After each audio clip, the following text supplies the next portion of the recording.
అందరికీ నమస్కారం. నేను మీ doctor Venugopal, consultant physician at Venu Vidya hospital Nalgonda. రీసెంట్గా ఒక young male 30 years old male patient ఒక 14 days బ్యాక్ ఫీవర్ స్టార్ట్ అయింది. ఒక 3-4 days ఫీవర్ వచ్చింది, తగ్గిపోయింది. ఆ తర్వాత బోత్ లోయర్ లిమ్స్ అంటే 2 కాళ్ళల్లో బలహీనత అండ్ పారాస్థీషియాస్ అంటే అబ్నార్మల్ సెన్సేషన్స్ ఉన్నాయి. ఆ తర్వాత అప్పర్ లిమ్స్ హ్యాండ్స్లో స్టార్ట్ అయింది. ఆ తర్వాత స్వాలోయింగ్ డిఫికల్టీ, మింగడం కూడా కష్టం స్టార్ట్ అయింది. ఆ తర్వాత బెడ్ మీదకి వెళ్ళి లేవడం కష్టమైంది. కానీ ఈ పేషెంట్ గత 14 days నుంచి ఫీవర్ వచ్చిందని చెప్పేసి, ఒక ఫీవర్ తోటి కొంచెం కాఫ్ కూడా ఉందని చెప్పేసి ఈ went to A chest physician. ఆ తర్వాత 2 daysకే మళ్ళీ స్వాలోయింగ్ డిఫికల్టీ ఉందని చెప్పేసి గ్యాస్ట్రో దగ్గరికి వెళ్ళాడు.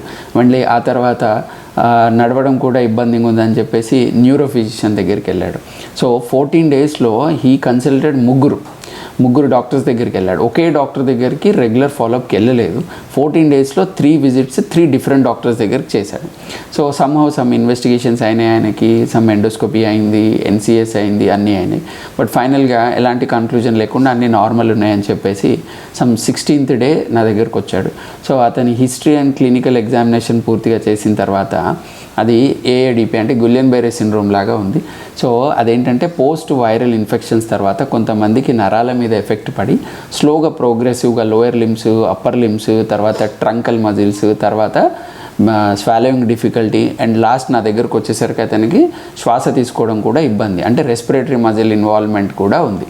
సో అది కంప్లీట్ డయాగ్నోస్ చేసిన తర్వాత సో తనకి డయాగ్నోసిస్ చెప్పి IVIG ఇమ్యునోగ్లోబులిన్స్ ఇచ్చుకోవాలి and it's too expensive, per day 1 injection it comes around lakhsలో ఉంటుంది అని చెప్తే ఫైనాన్షియల్ ఇష్యూ ఉండి ఫైనల్గా తనని ఉస్మానియా జనరల్ హాస్పిటల్కి రెఫర్ చేశాను నేను.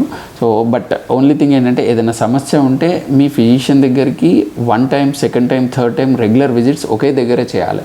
ఈ విండో షాపింగ్ లాగా చేసినట్లయితే అల్టిమేట్గా 15 daysలో అది ప్రోగ్రెస్ అవుతూ అతనికి రెస్పిరేటరీ మజిల్ ఇన్వాల్వ్మెంట్ దాకా వెళ్ళింది. నెక్స్ట్ లెవెల్ వెంటిలేటర్ పడే ఛాన్సెస్ ఉంటాయి.